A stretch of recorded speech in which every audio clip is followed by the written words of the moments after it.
Nacional Presbiteriana Emaús, de la cual soy pastor, y del Comité Internacional de MINS, el cual me honro en representar como coordinador hispano. Salmo 1, del 1 al 3. Quiero que empecemos con una reflexión y luego vamos a entrar a la clase ahí. Quiero hablar de la felicidad. La felicidad es, sin lugar a dudas, el gran tema que ha enloquecido a la humanidad. Usted debe recordar que al entrar la modernidad con la revolución industrial, el hombre creyó que al fin sería feliz. Argumentó que el hombre ya no pasaría horas interminables trabajando y que podría pasar más tiempo en la casa para desarrollar las ciencias, el arte y la cultura. Las mujeres ya no pasarían horas eternas en la cocina porque habrían instrumentos que le facilitarían la vida. Ciertamente la vida se facilitó. El hombre hizo un desarrollo descomunal en los últimos 150 años. Sin embargo, las dos grandes guerras mundiales destrozaron el argumento de la modernidad. No basta con que la verdad sea absoluta. No son suficientes los valores morales.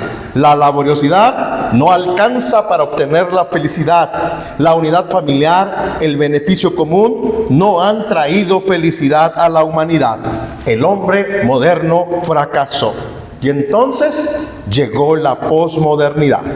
El hedonismo, amarse a uno mismo, tomó el lugar del bien comunitario. Si yo me siento bien y a mí me gusta, lo que los demás hagan no importa. La relatividad vino a apoderarse de la verdad. De hecho, la verdad ya no existe porque se volvió relativa. Es decir, ahora la única verdad que sirve es la que me sirve a mí y no importa si a ti te lastima o te destruye. Los valores morales se volvieron anticuados, pasados de moda, sin importancia. Ahora al pecado se le llama preferencia y a la verdad se le dice intolerancia. Los dibujos animados ya no son la lucha entre el bien y el mal, lo correcto o lo incorrecto. Ya no hay nada correcto, bueno o malo. Nuestra sociedad corre locamente buscando su propia felicidad. Lo interesante es que el salmista del Salmo 1 inicia con una frase espectacular. Bienaventurado el varón que no anduvo en consejo de malos, ni estuvo en camino de pecadores, ni en silla de escarnecedores se ha sentado. Escuche cómo traduce la Nueva Versión Internacional. Dichoso el hombre que no sigue el consejo de los malvados, ni se detiene en la senda de los pecadores, ni cultiva la amistad de los blasfemos. Note que dice bienaventurado o dichoso. El sentido de la palabra hebrea es alguien caracterizado por felicidad, altamente favorecido. Lo interesante es que si hay gente feliz o altamente favorecida en este mundo, somos usted y yo. Cristo vino a pagar nuestros pecados en la cruz del Calvario. Así que, siendo que Cristo cumplió como justo, pagando por todos nosotros los injustos, nosotros en la obra de Cristo podemos y debemos ser felices. Ser felices en Cristo implica, número 1, aprender a no seguir. Aprender a no seguir. ¿Qué es lo que no debería de seguir o dónde no debería andar? Bienaventurado el varón que no anduvo en consejo de malos. La NBI traduce, dichoso el hombre que no sigue el consejo de los malvados.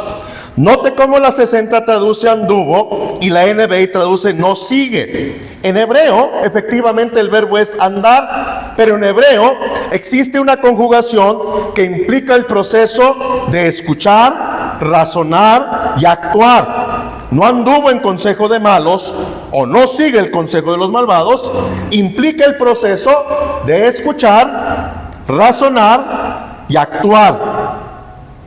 El consejo de los malvados. Tenemos que reconocer que hay cosas que los malvados dicen que suenan como buenas ideas, no sería malo decirlo. Esto pasa en México, no en Colombia. Un día yo viajaba con un grupo de pastores, nos detuvo un agente de tránsito, no sé cómo le llaman aquí en Colombia. Nos paró, el pastor se bajó, platicó con el agente de tránsito, después de 15 a 20 minutos se subió, arrancó y me dice, le tuve que ofrecer una ofrenda de amor para la educación de los hijos del oficial. ¡El pastor! ¿Se da cuenta cómo andar en los caminos de los malvados de pronto parece algo que podría tener una posibilidad si estoy metido en un apuro? Sin embargo, el salmista dice que el único que no anda en el camino de los malvados es aquel que anda en la ley de Jehová, y la ley es su delicia de día y de noche. Para el salmista, la única manera de no seguir el consejo de los malvados es aprender a seguir la ley de Dios, meditándola de día y de noche, convirtiendo la palabra de Dios en mi delicia. Subraye la palabra delicia. El sentido de esta palabra hebrea que traducimos aquí delicia es placer, deseo, cosa valiosa, asunto agradable, complacencia, contentamiento, deleite, gusto, placer. Es decir, la palabra de Dios, su ley y sus mandamientos se convierten en el anhelo más profundo de mi vida. Salgo a caminar en las mañanas, conduzco mi automóvil, estudio, leo un libro, voy en el camión, hago ejercicio en la palabra. Es decir, la palabra se integra a mi ADN de tal manera que no estoy vacilando y por lo tanto estoy en el mundo como luz y sal. No me aíslo del mundo, pero tampoco me asimilo al mundo. Su palabra está en mi mente, en mi corazón, para identificar el consejo de los malvados. Aquí le voy a parar, porque la idea no es predicarles, sino darles una probadita de un sermón y mostrarles cómo en un sermón, al hablar de la palabra y de la ley de Dios, David apunta, señala y muestra a Cristo. Van a recibir un pequeño manual con el capítulo 1, 2 y 3 de un libro que está en proceso de ser escrito, y van a recibir 3 capítulos de un libro del Dr. Belcher sobre salmos mesiánicos. ¿Okay? La tesis de este libro, ¿qué es lo que vamos a trabajar hoy? Yo les voy a explicar hoy características de la poesía hebrea. Vamos a hablar de algunas pautas hermenéuticas para ver a Cristo a lo largo de la Escritura, especialmente en los Salmos. Y vamos a ver algunas cosas de estas notas del Dr. Belcher. Y si nos da tiempo, vamos a regresar al Salmo 1, porque nos faltan punto 2 y punto 3 de este sermón, ¿verdad? Que asumo que lo quiere escuchar, pero lo vamos a hacer en los siguientes, se los voy a compartir en 3 pedacitos, ¿verdad? Al final, con mucho gusto, puedo dejar el escrito completo para usted. Bien, empecemos con nuestra clase sobre salmos mesiánicos.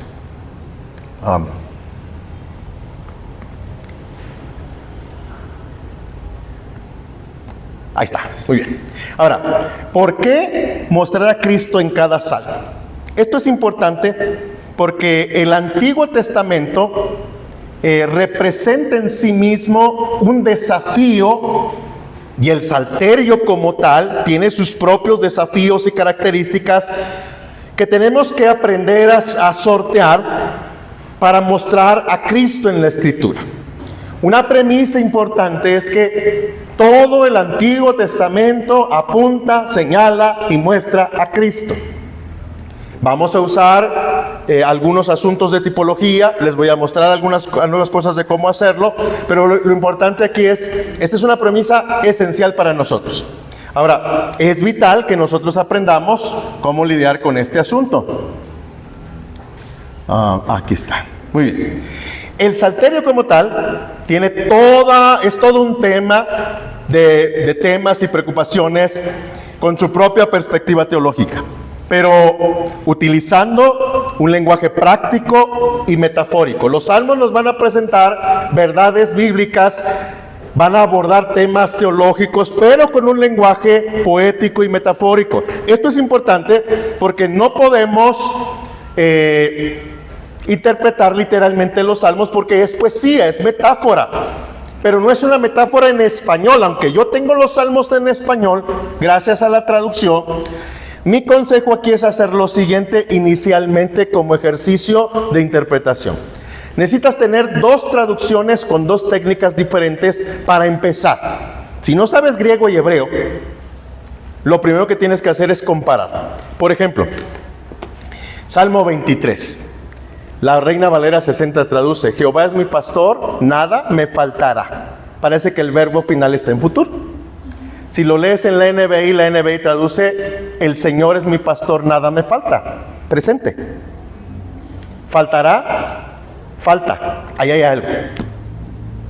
La Reina Valera 60 es una traducción con una técnica de traducción literal. Tratan de traducir palabra por palabra del hebreo, del arameo y del griego al idioma en que está haciendo traducción, en este caso el español.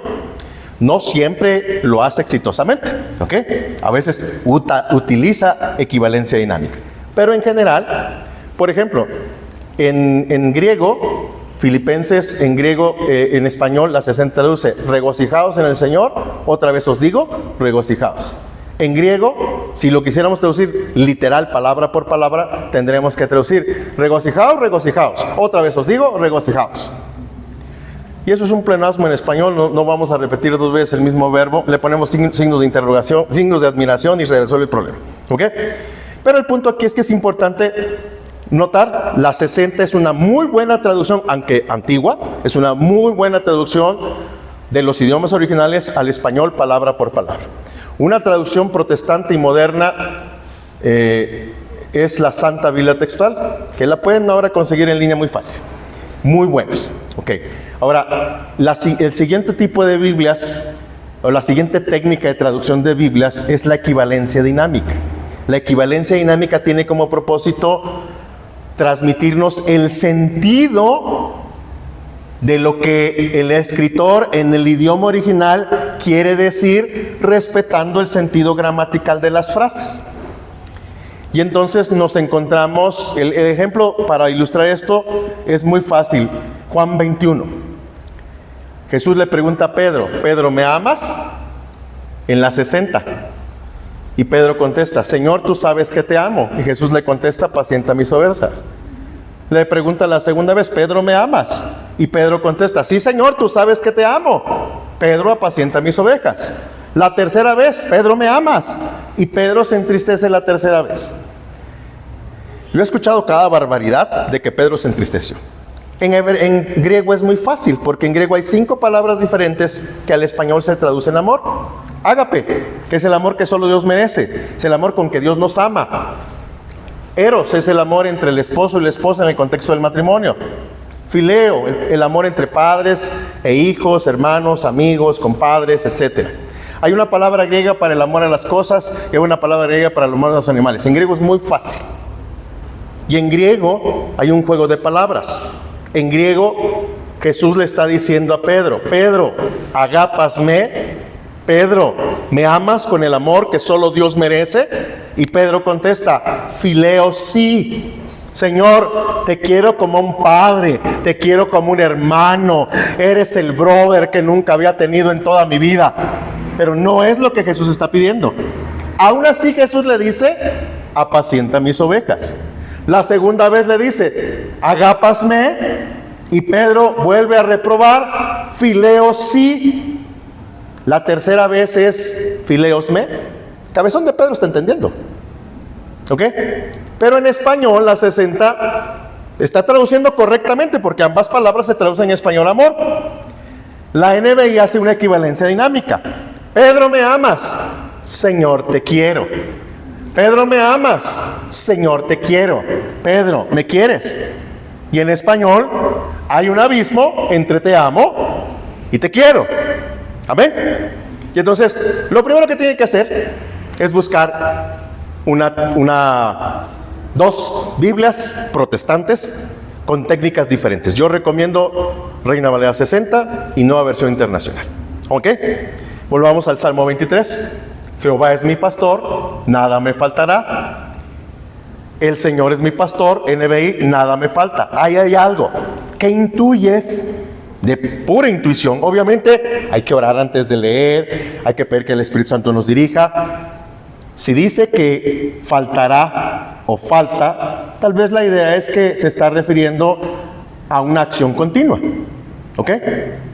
Ahí les va en hebreo. En hebreo, el verbo no está conjugado ni en presente ni en futuro. El verbo está conjugado en pasado. Pero el verbo en hebreo tiene una serie de familias que no existen en español que permiten las traducciones. Es decir, una decisión tomada en el pasado, cuya implicación de esa decisión yo la puedo cobrar hoy, nada me falta. Yo la puedo cobrar mañana, nada me faltará. ¿Se dan cuenta cómo ambos escritores, ambas traducciones, hacen equivalencia dinámica? Aunque la 60 es una traducción literal, no puede traducir nada me faltó. ¿Se dan cuenta? Aún el escritor, el traductor Cipriano de Valera, que está intentando traducir palabra por palabra, tiene que interpretar cuando está traduciendo con la gramática que tiene a mano. ¿Vamos bien? Ahora, esto es importante porque no necesitas saber griego y hebreo. No estoy diciendo que no estudie. Vamos a ofrecer cursos de griego y hebreo aquí en Colombia pronto. Pero, por lo menos tome 2 buenas traducciones de los idiomas originales con 2 técnicas diferentes. El Salterio es difícil porque presenta verdades bíblicas profundas con lenguaje metafórico. Y ese lenguaje metafórico no sigue las mismas reglas que tú y yo usamos en español. Suena obvio, pero desde Oriente Medio, donde nacen las escrituras del Antiguo Testamento, siempre se utiliza, no se utiliza el orden que tú y yo tenemos. Por ejemplo, en Occidente tenemos un razonamiento de cómo ocurren las cosas. Pienso, hago, siento. Somos occidentales. Pero la Biblia no se escribió en Occidente. La Biblia se escribió en Oriente. Y los salmos están llenos de emociones, de llanto, de lamento, de gozo, de alegría, de alabanza. Desde las emociones puedo llegar a una acción correcta y a una verdad correcta. Los salmos son el ejemplo fantástico. Me encanta el Salmo 3. El Salmo 3 es lo que llamamos Salmo de lamento o Salmo imprecatorio. Señor, muchos son mis enemigos. Muchos son los que dicen, no hay para él ayuda en Dios. Mas tú, Jehová, eres mi escudo, mi roca, el que levanta mi cabeza. Pero rómpele los dientes, quiebre de las muelas. Tu voluntad, Señor, tu voluntad. Me encanta el Salmo 3. El Salterio está lleno de salmos imprecatorios. De salmos donde se están quejando, están llorando, están pataleando. Y al final descansan en el Señor. Las emociones. Entonces, tenemos que reconocer que a veces luchamos con eso. Y los salmos tienen esta dificultad que de pronto no la tenemos en español. Entonces, esto es importante que usted lo tenga presente. Aquí viene la explicación de los salmos del lamento. Voy a obviar esto. Ahora, empecemos con la estructura del Salterio. En la actualidad, como usted conoce el libro de Salmos, el libro de Salmos está dividido en 5 pequeños libros. Esta es la división que usted debe de conocer. Del Salmo 1 al Salmo 41 es el libro 1. Del Salmo 42 al Salmo 72 es el libro 2. Del Salmo 73 al Salmo 89 es el libro 3. Del Salmo 90 al 106 está el Salmo 4. Y del Salmo 107 al 150 es el libro 5. Cada salmo final, 41, 72, 89, 105 y 150, es una doxología. Es interesante que cada libro termina con una doxología. Y eso es bien interesante. Y el Salmo 150 no solo es el final de su propia sección, sino es el final de los 5 libros. Ahora, es interesante que el Salterio esté dividido en cinco pequeños libros. Parece que está siguiendo el orden del Pentateuco de los primeros. Si los salmos exaltan la palabra de Dios, de hecho hay un salmo que exalta la ley de Dios, el Salmo 119, parece que la estructura es intencional para resaltar la importancia de la palabra de Dios. Recuerde que en el tiempo de David, la Biblia, la palabra de Dios, era lo que usted y yo conocemos como el Pentateuco, porque los escritos y los otros profetas están escribiendo. Pero lo que tienen escrito son los 5 libros de la ley. Y es muy interesante que el arreglo del Salterio esté precisamente de esa manera. Ahora, cada sección del libro, como les digo, finaliza con una doxología, y ahí vienen los pasajes: Salmo 41, 13, Salmo 72, 19, Salmo 89, 52, Salmo 148, y obviamente el Salmo 50 como una gran doxología, no solo para el final de su sección, sino para el final de todo el Salterio. Los Salmos 1 y 2 son una introducción al Salterio como tal. Todo el Salterio tiene una introducción en el Salmo 1 y en el Salmo 2. Es interesante esta introducción porque el Salmo 1 presenta la figura metafórica de un árbol plantado junto a corrientes de agua que da su fruto a su tiempo y su hoja no cae, y la hojarasca arrastrada por el viento, el justo y el injusto. Hay un bienaventurado que nunca siguió el camino de pecadores, que nunca anduvo en camino de pecadores, que nunca se sentó en camino de escarnecedores. ¿Quién? Jesucristo. Está anunciando 950 años antes de Cristo que hay la necesidad de un bienaventurado que venga a este mundo a no esto, no esto y no esto, para que tú y yo tengamos vida en Cristo Jesús. El Salmo 1 nos presenta una cuestión personal, pero el Salmo 2 el Salmo 2 es un famoso salmo mesiánico del reino, está anunciando al rey. Las naciones conspiran y Dios se ríe porque ha ungido a su hijo como el rey de reyes y señor de señores. Ustedes van a recibir el escrito completo, ¿ok? No se preocupe. Y voy a dejar las diapositivas también para que no se preocupe. Va tomando notas de lo que quiera. Yo voy a dejar todo esto. Así que quiero que hablemos de las características de la poesía hebrea. No voy a abordar todas las características en el libro de texto que va a recibir usted. Hay algunas cosas que me voy a saltar, sobre todo lo que tiene que ver con el lenguaje metafórico, lo que es una metáfora, un símil y las otras figuras del lenguaje, pero vienen explicadas en el escrito que usted va a recibir. Ahora, la poesía hebrea antigua no tiene ritmo ni metro como la que conocemos ustedes y yo. Primero el ritmo, después el metro. Fueron adoptadas por la poesía judía hasta el siglo VII después de Cristo. Ahora, ciertamente la poesía hebrea tiene un tipo de medida o metro silábico según el cual todas las sílabas con vocal llena son intermedias, volviéndose largas en ascenso y cortas en descenso. En español no se nota, pero en español tenemos salmos graduales donde la gente va entrando al templo y va subiendo la intensidad. En hebreo se nota, en español no se nota. Hay cosas de la poesía hebrea que no logramos ver en español porque la traducción no lo permite, porque son idiomas muy distintos, ¿ok? ¿Perdón? Ok, entonces toda esta explicación viene ahí. Así por ejemplo, el Salmo 2.5 resuena como un retumbar trueno, y en 2.5b parece un estallido de relámpago. Luego hablará a ellos en su furor y los turbará con su ira. En español no logramos ver la riqueza. Ahí está el texto en hebreo. No logramos ver la riqueza. En español leemos de izquierda a derecha, y en hebreo leemos de derecha a izquierda. Entonces no se puede, no hay forma. Obvio, esta característica es muy difícil de notar con nuestras traducciones en español. La NBI intenta con su traducción dinámica darnos la fuerza al poner los verbos reprende y furor al centro de la oración, para intentar darnos la fuerza que solo podemos notar en hebreo. En su enojo los reprende, en su furor los intimida y dice.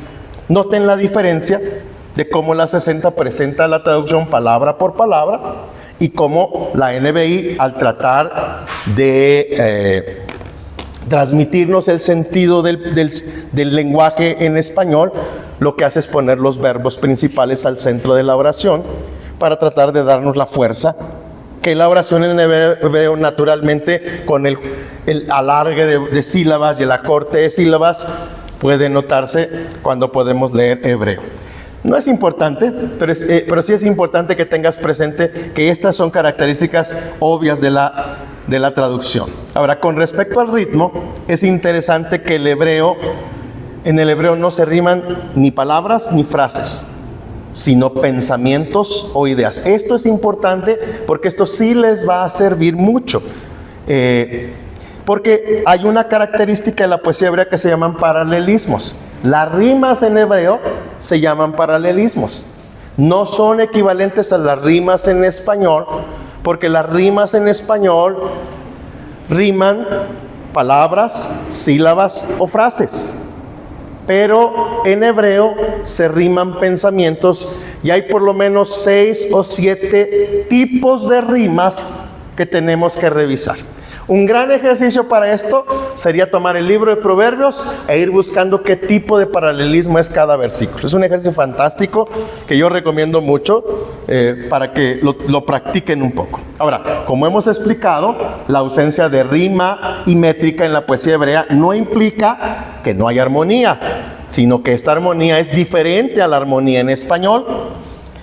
Luciano Jaramillo dice: sin embargo, en idiomas antiguos como el hebreo, el arcadio, el copto, el egipcio y el mismo chino, la rima no existe. El ritmo y la armonía es interno, no externo, y se percibe en el contraste o el arreglo de los conceptos o ideas. Esto es importante porque aunque tú y yo no leamos hebreo, al leer la traducción lo que tenemos que buscar es esas ideas que están contrastadas o similares. Vamos a ver los ejemplos. Ahora, este contraste o arreglo de conceptos, de ideas o frases, o de ideas o pensamientos, lo denominamos paralelismos, que es la manera en la que el hebreo se riman o se contrastan las ideas o los conceptos. Y esto es para enfatizar un concepto en particular.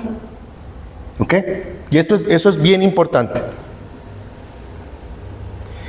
Así que definamos paralelismo, y ahí está la definición, como el contraste o arreglo de ideas o conceptos que dan armonía y ritmo a la poesía hebrea. Pregunta examen, anótelo. El contraste y el arreglo de ideas o conceptos que dan armonía y ritmo a la poesía hebrea. Y empecemos con el primer ejemplo. El primer tipo de paralelismo se llama paralelismo sinónimo.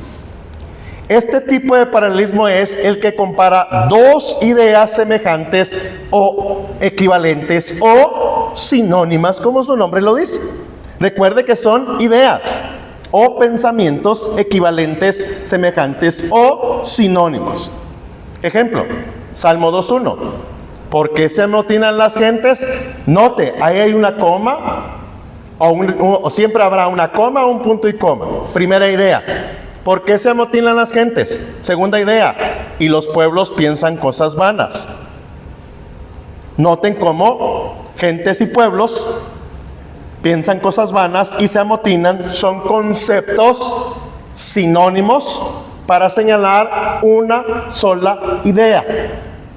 Eso es importante cuando vamos a interpretar. Los conceptos amotinan y piensan cosas vanas son paralelos o similares junto a gentes o pueblos. El propósito es presentar dos ideas o pensamientos semejantes y el propósito es apuntar y enfocar una verdad central. En el caso, la inutilidad de oponerse al plan de Dios. No importa cuánto se junten, no importa cuánto se amotinen, no importa cuánto planeen, Dios va a hacer su voluntad. En el contexto del Salmo, ¿ok? Entonces, esto es importante porque me ayuda a mí a la interpretación. Segundo tipo de paralelismo, paralelismo antitético. ¿Cuánto tiempo me falta? ¿Alguien sabe? Me dicen, paralelismo antitético. Definición, este tipo de paralelismo, las dos ideas se contrastan u oponen. Algunos llaman al paralelismo antitético paralelismo antónimo, porque si uno son sinónimos, es más fácil identificarlo como antónimo. El nombre formal es paralelismo antitético, ¿ok? Pero para que lo aprendas más fácil, antónimo y sinónimo puede servir como dos tipos de paralelismos, ¿ok? Ejemplo, A ver, es decir, los conceptos se contraponen. Conceptos como bueno, malo, justo, injusto son la norma. Ejemplo, Salmo 1:6. Porque Jehová conoce el camino de los justos. Punto y coma.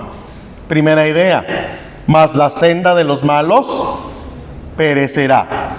Note cómo camino y senda son sinónimos. Son las ideas de el camino de los justos y la senda de los malos. El camino de los justos y la senda de los malos, 15 minutos. Ok, 15 minutos. Y la senda de los malos contrastan el propósito de enfocar al lector en la idea central. Siempre es importante que enfoquemos en una idea central. O se contrastan o son paralelos. ¿Vamos bien? Y enfatizan una idea central. Eso es importante en la interpretación porque entonces, quiero volver aquí. Aunque en el Nuevo Testamento habla de un camino angosto y de una senda ancha y espaciosa, no es de lo que está hablando aquí. ¿Vamos bien? Aquí está hablando que Jehová conoce el camino de los justos y que la senda de los malos perecerá. Como consecuencia, el camino de los justos es para la salvación y el camino de los malos, obvio, es para perdición. ¿Qué está enfatizando? Que la ley de Dios. Recuerden que todo tiene que ver con la ley de Dios. Que la ley de Dios es el camino correcto y lo otro no es el camino correcto. En ese sentido. Recuerde que el Salmo 1 está hablando de un bienaventurado. Tercero, paralelismo sintético o constructivo. Aquí ya empieza un poco más complejo, pero más interesante. Este es el que se va complementando el pensamiento y apoyando el pensamiento o término anterior para describir al que sigue o ampliar o completar el razonamiento con un nuevo pensamiento o idea. A este lo llamamos paralelismo sintético o constructivo. Constructivo es la forma más fácil de recordarlo. La primera idea construye la base de la segunda idea y la tercera se construye sobre la primera y la segunda para tener la tercera, como una escalera, ¿ok? Esa es la forma más fácil de entenderlo. El Salmo 1:1 es un paralelismo constructivo. Bienaventurado el varón que no anduvo en consejo de malos. Segunda idea, ni anduvo en camino de pecadores. Tercera idea, ni en silla de escarnecedores se ha sentado. Cada una de las ideas, como van a escuchar en las reflexiones después de cada momento, al principio de cada intervención, cada una de las secciones tiene un propósito y habla de un asunto distinto que construye sobre el anterior. La idea principal es el hombre bienaventurado. El hombre bienaventurado es aquel que no anduvo en consejo de malos, que no estuvo en camino de pecadores y que no se sentó en silla de escarnecedores. En el contexto general del pasaje, ¿quién es el único hombre en la humanidad que nunca siguió el consejo de los malos, que nunca estuvo en camino de pecadores y que nunca se sentó en silla de escarnecedores? Jesucristo. Ahí está Cristo en el pasaje. Amén. Cristo es el verdadero bienaventurado. El único camino a la felicidad, si queremos hablar del concepto de felicidad, es Jesucristo. Entonces, ahí está el pasaje. Pero noten cómo una idea construye sobre la otra y hay un argumento que se le va sumando al anterior. Paralelismo constructivo. Evidentemente, ¿quién es el bienaventurado? Es quien no anduvo en el consejo de los malos, ni estuvo en el camino, ni en silla de escarnecedores se sentó. Se nota claramente la construcción del argumento de una idea construida sobre el anterior a fin de armar un solo argumento. Que ese es el propósito, mostrar un solo argumento. 4. Paralelismo progresivo. No es lo mismo que constructivo, son dos paralelismos distintos. Este tipo de paralelismo es cuando la segunda línea poética amplía la idea o pensamiento de la primera. No son dos ideas similares, sino la segunda idea amplía la primera línea poética. Esto es importante. Vamos con el eje. Paralelismo progresivo. Se me olvidó ponerles un ejemplo, pero en el libro hay un ejemplo. Déjenme, se los voy a buscar. Que sí es importante que tengan presente un ejemplo. Denme un minuto, yo tengo el escrito aquí.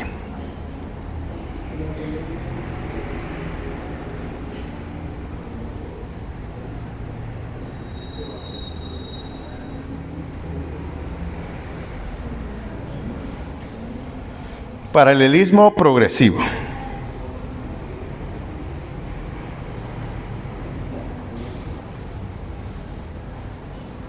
Paralelismo progresivo. Ejemplo. Un buen ejemplo de esto es el Salmo 150. Ya sé por qué no lo puse, porque estaba muy grande y no entraba en las diapositivas. Pero si abre su Biblia en el Salmo 150. Alabad a Dios en su santuario. Primera idea. Y la segunda idea va mostrando como que lo amplía, exactamente, lo progresa. Alaben en la magnificencia de su firmamento. Alábenle por sus proezas. Alábenle conforme a la multitud de su grandeza. Alábenle con bocina. Alábenle con salterio y arpa. Alábenle con pandero y danza. Alábenle con así se debía de leer. Claro, no gritando, sino cantándolo. Recuerden que es cantado, pero va subiendo la intensidad. ¿Se dan cuenta? Esa es la idea del Salmo 150. Eso es un paralelismo progresivo. La primera línea se amplía con la segunda y se va ampliando. Entonces, es como un eco que sería bueno. Yo he escuchado muchas cantado el Salmo sin seguir el sentido del paralelismo progresivo. ¿Ok? Tal vez los que son músicos, ¿cómo se llama eso cuando alguien canta una parte y la otra parte le contesta? No recuerdo, pero hay una cosa de que cantan una parte y otra parte contesta. Eso sería la mejor forma de cantar esto. Que alguien cantara, alabad a Dios en su santuario, y alguien contestara, alabadle en la magnificencia de su firmamento. La primera completa la segunda. Alábenle por sus proezas. Alábenle conforme a la multitud de su grandeza. Amén. Esa es la idea. Todo el Salmo 150 es un paralelismo progresivo. Paralelismo emblemático. Este tipo de paralelismo se define como uno que combina dos formas de expresión, una figurada o simbólica, seguida por una segunda más concreta o literal. Esto es bien interesante porque no es fácil de detectar a la primera lectura. Tiene dos ideas, una más figurada o simbólica y la segunda más concreta y literal. Un ejemplo, Salmo 42:1. Como el ciervo brama por las corrientes de las aguas, esa es la idea literal. Los ciervos braman por las corrientes. Los ciervos cuando tienen sed, braman. La segunda es la figurada. Así clama por ti, oh Dios, el alma mía. Una idea concreta, una idea figurada. Para exaltar un solo concepto. La profunda necesidad que el hombre tiene del Dios vivo y verdadero. Amén. La idea aquí, hermanos, como ejercicio de santidad, ¿verdad? Puede agarrar el libro de Salmos o puede agarrar el libro de Proverbios, puede agarrar su lista de paralelismos e ir buscando qué tipo de paralelismos es este. Es un ejercicio estupendo para hacer su propio devocional, pero para ir encontrando lo que va enseñando y cómo vamos aprendiendo, ¿ok? Y esto le va a enriquecer obviamente su lectura de la palabra del Señor. El Salmo 42:1, en donde nos encontramos dos expresiones, el siervo que brama por sed y el alma que clama a Dios, una figurada y otra concreta, con el propósito de centrarnos en la idea central del texto. Ese es el punto ahí. 6. Paralelismo escalonado. Los conceptos se van completando a través de la repetición de una palabra de la frase anterior en la frase siguiente, y así sucesivamente. Estos son fáciles de encontrar y no es un paralelismo progresivo. Hay que distinguirlo. En el paralelismo progresivo la primera idea, la segunda idea se construye sobre la anterior y la amplía. Pero en la segunda idea repite una palabra de la primera idea y se va repitiendo sucesivamente. Por ejemplo, Salmo 29:2. Tributen al Señor los hijos. Tributen al Señor, oh hijos de los poderosos. Tributen al Señor gloria y poder. Tributen al Señor la gloria debida a su nombre. Alaben al Señor en la majestad de la santidad. ¿Se dan cuenta cómo se repite? Tributen, tributen, tributen. Ese es un paralelismo escalonado. La característica es que los conceptos se van completando a través de la repetición de una palabra o frase anterior. Por ejemplo, porque para siempre es sus misericordias. Han leído el Salmo, ¿verdad? Que el que liberó de los egipcios, porque para siempre, ese es un paralelismo escalonado. ¿Ok? Es bien importante. Estos son muy fáciles de encontrar cuando los encuentran porque se repiten las palabras. ¿Ok? El ejercicio es que vas a encontrar poesía en toda la Biblia. Aunque hay mucha narración y mucha historia, mucha profecía, en medio de todo eso hay metida poesía. Y cuando es poesía, sigue siempre las mismas reglas de los paralelismos, porque las rimas son iguales en hebreo. ¿Estamos bien? Y eso es bien importante para que usted y yo lo tengamos presente. Muy bien. 7. Paralelismo introvertido. Muy bien, vamos a parar ahí. Vamos a tomar, ¿cuánto de receso, pastor? 5 minutos. 5 minutos, entonces 10 minutos. A las 5:10 regresamos. Muy bien. Si alguien quiere tomar físico, puede, por favor.